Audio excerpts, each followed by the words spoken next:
Título: O eco oco do beco esquecido.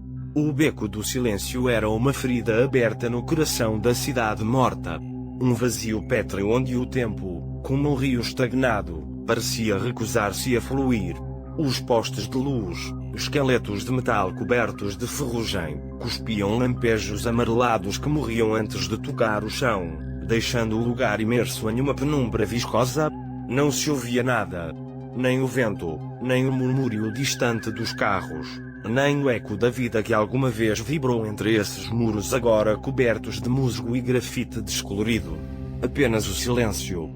Um silêncio denso, opressivo, que pesava sobre os ombros como uma lápide.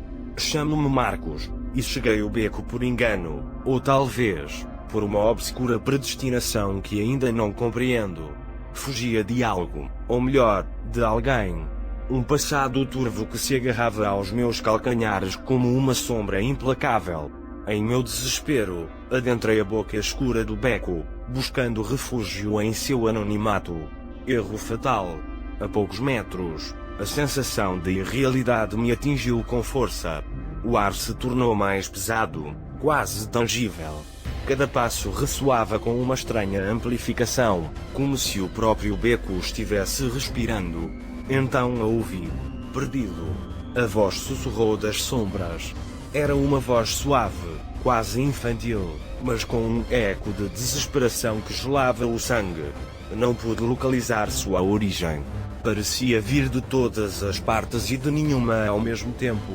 Parei em seco, o coração batendo com fúria contra minhas costelas. A escuridão jogava truques com meus olhos, convertendo as formas em monstros à espreita. Engoli saliva com dificuldade e respondi, com a voz trêmula: "Quem está aí?" O silêncio voltou a cair, mais denso e ameaçador que antes. Pensei que havia imaginado a voz, produto de minha paranoia e cansaço. Estava a ponto de me virar e regressar à rua, quando a voz falou de novo. "Não devias estar aqui." Desta vez, o tom era diferente. Já não havia suavidade, apenas uma urgência crescente, quase histérica. "Este lugar está amaldiçoado. Vai-te embora enquanto podes." O medo me paralisou. Meus pés se negavam a mover-se. A voz, agora claramente masculina, ressoava com uma intensidade que me fazia vibrar os ossos. Olhei a meu redor, tentando identificar a fonte do som, mas só via sombras dançantes e paredes cobertas de sujeira. "Quem és? O que queres?" Perguntei, a voz apenas um sussurro. A resposta foi uma risada. Uma risada seca, gutural, que parecia provir das entranhas da terra. "Quero que te vás embora. Que deixes este lugar em paz. Não entendes o perigo que corres." Senti um calafrio percorrer minha espinha dorsal. A risada se apagou, deixando para trás um silêncio sepulcral. Os postes de luz, como obedecendo a uma ordem invisível, começaram a piscar erraticamente, projetando sombras grotescas que dançavam ao meu redor. Instintivamente, soube que devia obedecer. Dei meia volta e comecei a correr, com a respiração entrecortada e o coração a ponto de estourar. Tropecei várias vezes, mas me levantei e segui correndo, impulsionado por um terror visceral. "Vai-te embora. Não voltes nunca. Este lugar te consumirá." A voz me seguia, como um cão raivoso perseguindo sua presa. Cheguei ao final do beco com o alento por um fio. Me desplomei contra a parede, ofegante e tremendo. Olhei para trás, esperando ver uma figura ameaçadora emergindo da escuridão, mas só vi o beco, silencioso e escuro como a boca do lobo. Me afastei cambaleando, sentindo o olhar invisível cravado em minhas costas. Não dormi em dias. A voz ressoava em minha cabeça, atormentando-me com suas advertências. Comecei a investigar a história do beco, buscando uma explicação para o que havia presenciado. Descobri que o beco do silêncio havia sido palco de tragédias incontáveis. Assassinatos, suicídios, desaparecimentos inexplicáveis. A lenda dizia que o lugar estava impregnado da energia das almas atormentadas que haviam perdido a vida ali.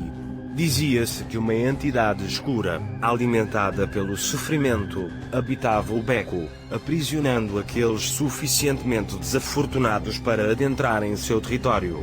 Mas o mais perturbador foi a descoberta de um assassinato em particular. Há muitos anos, um menino pequeno havia sido brutalmente assassinado no beco. Seu corpo nunca foi encontrado. Alguns diziam que seu espírito ainda vagava pelo lugar, preso em um ciclo eterno de dor e desesperação. A voz que ouvi, a voz infantil que me havia advertido, poderia ser a do menino perdido? Decidi regressar ao beco. Não sabia porquê, mas sentia que tinha que fazê-lo.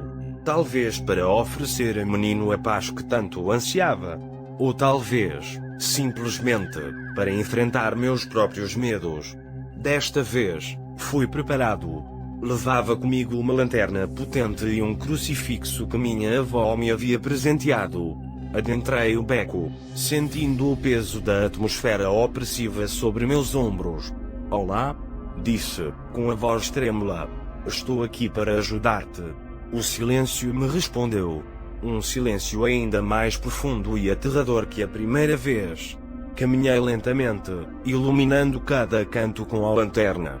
Não havia nada. Apenas sombras e paredes cobertas de grafite. De repente, a lanterna se apagou. Fiquei no escuro, com o coração batendo a 1000 por hora. Então a ouvi. "Porque voltaste?" A voz sussurrou da escuridão. Era a voz do menino, mas desta vez, era diferente. Estava cheia de ódio e ressentimento.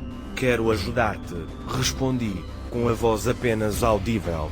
"Quero que descanses em paz." "A paz? Não mereço a paz.